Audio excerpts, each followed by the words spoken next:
विद्यार्थियों, आज हम राज्यसभा के बारे में अध्ययन करेंगे।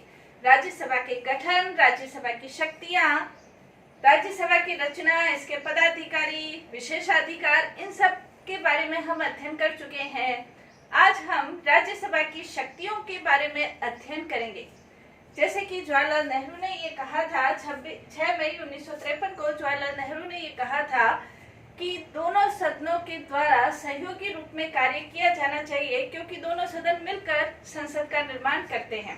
राज्यसभा की रचना भी लोकसभा के सहयोगी सदन के रूप में की गई थी और सहयोगी सदन के रूप में राज्यसभा कार्य करे, ये संविधान निर्माताओं की एक मंशा थी। राज्यसभा की शक्तियों के विषय में यदि हम देखें तो राज्यसभा की अनेक प्रकार की शक्तियां हैं, जिसका हम वर्णन देखेंगे। राज्यसभा संसद का एक अंग है और संसद का जो महत्वपूर्ण कार्य होता है वो कानून निर्माण से संबंधित होता है। राज्यसभा को भी कानून निर्माण के संबंध में महत्वपूर्ण शक्तियां प्रदान की गई है। इसके अलावा कार्यपालिका के क्षेत्र में, वित्तीय क्षेत्र में, न्यायिक क्षेत्र में भी कुछ शक्तियां प्राप्त है, जिसका हम आज अध्ययन करेंगे। तो सबसे पहले हम देखें विधायी शक्ति। विधायी क्षेत्र में, विधेयक निर्माण के क्षेत्र में क्या शक्तियां प्राप्त है, उसके बारे में हम अध्ययन करेंगे। विधायी क्षेत्र के अंतर्गत जो विधेयक होता है, यानी कि साधारण विधेयक के संबंध में राज्यसभा और लोकसभा को समान शक्तियां प्राप्त है। कोई भी साधारण विधेयक हो, किसी भी सदन में पेश किया जा सकता है, लोकसभा में भी पेश किया जा सकता है और राज्यसभा में भी कोई भी विधेयक पेश किया जा सकता है, साधारण विधेयक। इस संबंध में दोनों की शक्तियां बराबर है और कोई भी विधेयक लोकसभा में पारित होकर यदि वो राज्यसभा में जाता है और यदि राज्यसभा में वो पारित नहीं होता है या उसमें कोई विवाद की स्थिति होती है और इस बीच 6 माह का टाइम व्यतीत हो जाता है, तो इसके लिए दोनों सदनों के अंतर्गत ये व्यवस्था है कि संयुक्त अधिवेशन की व्यवस्था होगी। अनुच्छेद 108 के अनुसार संयुक्त अधिवेशन के बारे में कहा गया है और दोनों सदनों का राष्ट्रपति के द्वारा संयुक्त अधिवेशन बुलाया जाएगा और संयुक्त अधिवेशन में साधारण विधेयक के संबंध में बहुमत के आधार पर निर्णय होगा। यानी कि साधारण विधेयक के संबंध में सैद्धांतिक रूप से देखा जाए तो राज्यसभा और लोकसभा की जो शक्ति है वो बराबर है। साधारण विधेयक किसी भी सदन में पेश हो सकता है और दोनों सदनों में पारित होगा, तभी वो राष्ट्रपति के हस्ताक्षर के लिए जाएगा। और यदि दोनों सदनों में पारित नहीं होता है, विवाद की स्थिति है, तो संयुक्त अधिवेशन की व्यवस्था है। सैद्धांतिक रूप में देखा जाए तो दोनों सदनों की एक जैसी स्थिति है, लेकिन यदि व्यवहारिक रूप में इसका अध्ययन किया जाए तो व्यवहारिक रूप में अध्ययन करने पर हम पाते हैं कि इसके अंतर्गत राज्यसभा की जो शक्ति है वो 2 बातों में कम है या निम्न है। जैसे संयुक्त अधिवेशन की जो व्यवस्था है वो राष्ट्रपति के द्वारा की जाएगी और राष्ट्रपति किसके परामर्श से कार्य करता है? राष्ट्रपति प्रधानमंत्री मंत्रिपरिषद के परामर्श से कार्य करेगा, वो कार्य करने के लिए बाध्य है। तो संयुक्त अधिवेशन की जो व्यवस्था है या संयुक्त अधिवेशन राष्ट्रपति प्रधानमंत्री के परामर्श के आधार पर ही बुलाएगा, तो बहुत अधिक संभावना ये है कि लोकसभा जैसा चाहेगी वैसा ही अधिवेशन बुलाया जाएगा। यदि नहीं चाहेगी तो अधिवेशन नहीं बुलाया जाएगा। क्यों? क्योंकि जो प्रधानमंत्री है वो लोकसभा का ही बहुमत दल का नेता है और राष्ट्रपति प्रधानमंत्री के परामर्श के आधार पर ही कार्य करता है। इसको हम सरल भाषा में इस प्रकार से समझ सकते हैं कि कोई विधेयक यदि राज्यसभा में पारित हो गया और लोकसभा में पारित नहीं हुआ, तो ऐसी स्थिति में संयुक्त अधिवेशन बुलाने की संभावना नहीं रहेगी, क्योंकि लोकसभा नहीं चाहेगी कि इसके अंतर्गत अधिवेशन हो और उसके ऊपर कोई कार्यवाही हो, तो राज्यसभा के अंतर्गत पारित विधेयक वो बिना किसी कार्यवाही के ही निरस्त हो जाएगा। दूसरा, इसके अंतर्गत संयुक्त अधिवेशन में कोई भी विधेयक है उसका निर्णय बहुमत के आधार पर होता है। हम सभी जानते हैं राज्यसभा की सदस्य संख्या वर्तमान समय 245 है, लोकसभा की वर्तमान समय 545 है।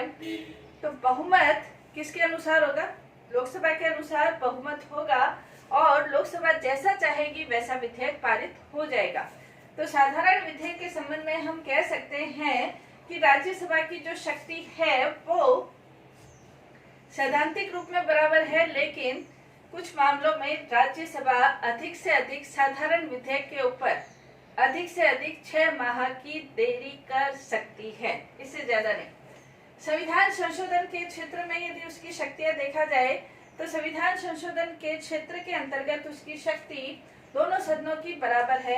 संविधान संशोधन संबंधी विधेयक लोकसभा या राज्यसभा दोनों सदनों में से किसी भी सदन में प्रस्तावित हो सकता है और संविधान संशोधन विधेयक के लिए आवश्यक है कि उपस्थित सदस्यों के 2/3 बहुमत और कुल सदस्यों के बहुमत के द्वारा संविधान संशोधन विधेयक पारित होना चाहिए।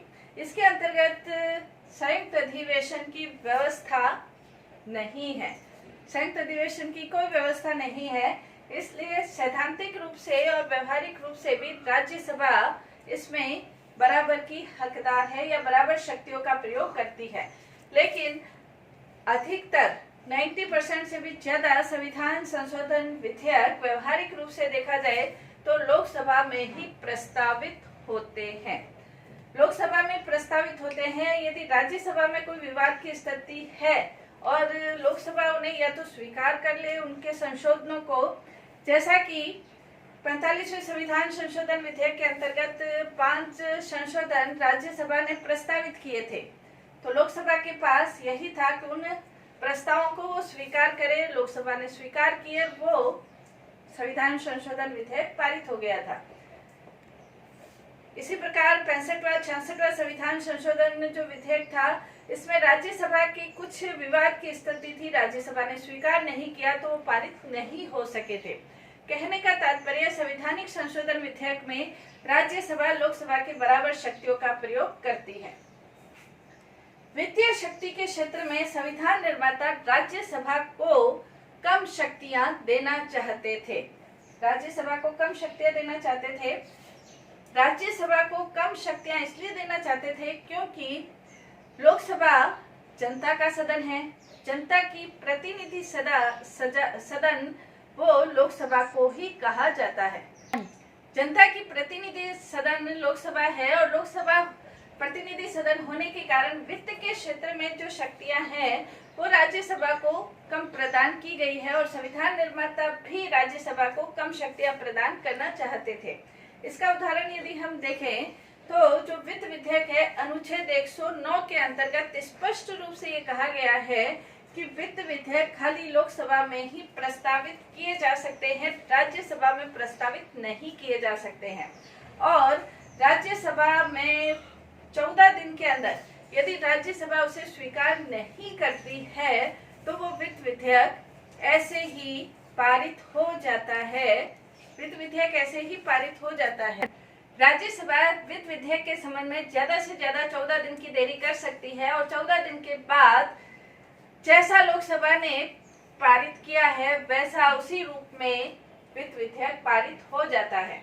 तो वित्त विधेयक के संबंध में यदि हम देखें तो लोकसभा राज्यसभा की स्थिति ब्रिटेन की जो लॉर्ड सभा है उससे भी निम्न है। क्यों? क्योंकि ब्रिटेन की लॉर्ड सभा को 1 महीने की देरी करने का अधिकार है, लेकिन भारत की राज्यसभा को सिर्फ 14 दिन की देरी करने का अधिकार है। तो वित्त के क्षेत्र में उसकी शक्तियां जरूर थोड़ी कम है। कार्यपालिका से संबंधित शक्तियों के अंतर्गत राज्यसभा की यदि हम कार्यपालिका संबंधी शक्तियां देखें, यानी कि कार्यपालिका पर जो नियंत्रण है, संसदात्मक शासन व्यवस्था के अंतर्गत जो कार्यपालिका है वो व्यवस्थापिका के प्रति उत्तरदायी होती है।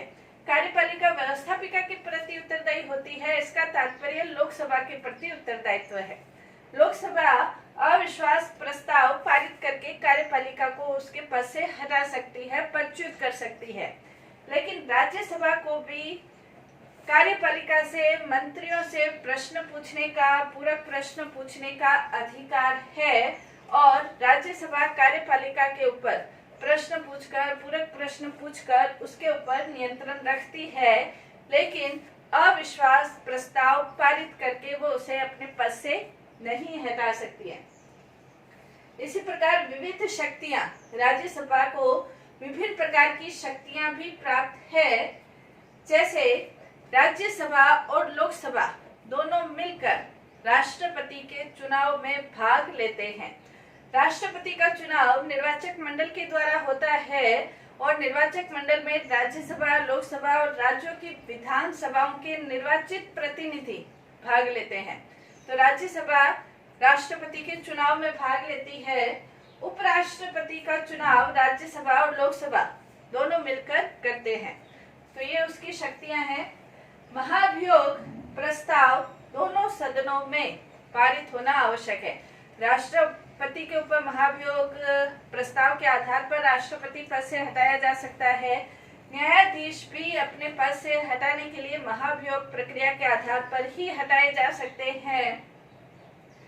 ये जो प्रस्ताव है ये दोनों सदनों में पारित होना आवश्यक है।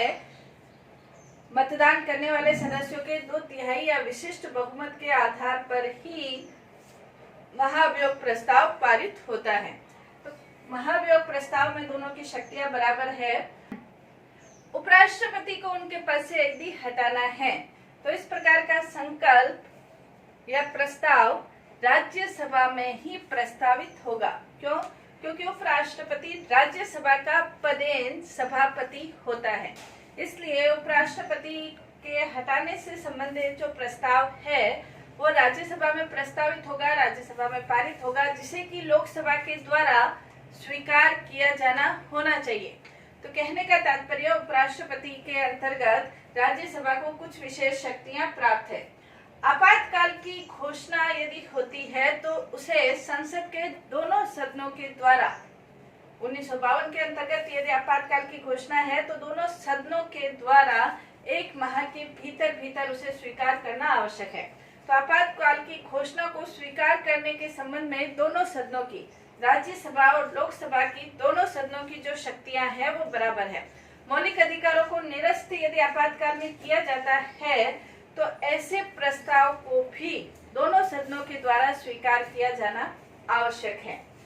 इसके अलावा राज्यसभा को कुछ अनन्य शक्तियां भी प्राप्त है। क्योंकि भारत के अंतर्गत संघात्मक शासन व्यवस्था को ग्रहण किया गया है और संघात्मक शासन व्यवस्था को ग्रहण करने के कारण जो राज्यसभा है वो राज्यों का प्रतिनिधित्व करते हैं और जब राज्यसभा राज्यों का प्रतिनिधित्व करती है तो आवश्यक है कि राज्यसभा को कुछ शक्तियां प्रदान की जाए और इसी के अंतर्गत अनुच्छेद 249 के अंतर्गत राज्यसभा को ये अधिकार है कि वो अपने उपस्थित सदस्यों के 2/3 बहुमत के द्वारा राज्य सूची के किसी विषय को राष्ट्रीय महत्व का घोषित कर सकती है। राष्ट्रीय महत्व का जब विषय को राज्य सूची का विषय घोषित हो जाता है तो उसको ऊपर कानून बनाने की जो शक्ति है वो संसद को प्राप्त हो जाती है। इसी प्रकार जैसे अखिल भारतीय सेवाएं हैं, अनुच्छेद 312 के अंतर्गत अखिल भारतीय सेवाओं के संबंध में जो शक्ति है, नई अखिल भारतीय सेवाओं की रचना करनी है तो उसके लिए राज्यसभा को ही ये अधिकार है कि वो नवी अखिल भारतीय सेवाओं की स्थापना कर सकती है। तो राज्यसभा की जो शक्तियां हैं, इस प्रकार हम देखते हैं कि राज्यसभा विभिन्न प्रकार की शक्तियों का प्रयोग करती है। जब संविधान का निर्माण हुआ था उस समय अधिकांश सदस्य राज्यसभा के पक्ष में थे, लेकिन कुछ एक सदस्य थे जो राज्यसभा के पक्ष में नहीं थे। लेकिन संविधान निर्माता ये चाहते थे, चूंकि भारत में संघात्मक शासन व्यवस्था है, संघात्मक शासन व्यवस्था होने के कारण व्यवस्थापिका को द्विसदनात्मक होना आवश्यक है और व्यवस्थापिका द्विसदनात्मक है तो इसके लिए उच्च सदन राज्यसभा ही हो सकती है और इसी कारण राज्यसभा को लोकसभा के सहयोगी सदन के रूप में बनाया गया। हालांकि कुछ मामलों में राज्यसभा कम शक्तियों का प्रयोग करती है, लेकिन फिर भी राज्यसभा के लिए प्रोफेसर जितेंद्र रंजन के शब्दों में हम कह सकते हैं कि राज्यसभा न केवल रचना की दृष्टि से विश्व का सबसे महत्वपूर्ण अद्भुत सदन है, बल्कि आधुनिक प्रजातंत्र के योग्य और द्वितीय सदन के उद्देश्यों की पूर्ति करने की दृष्टि से भी महत्वपूर्ण सदन है।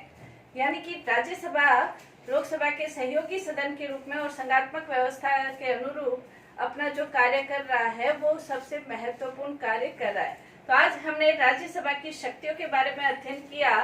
राज्यसभा और लोकसभा के तुलना के विषय में भी हम अध्ययन करेंगे नेक्स्ट क्लास में। धन्यवाद।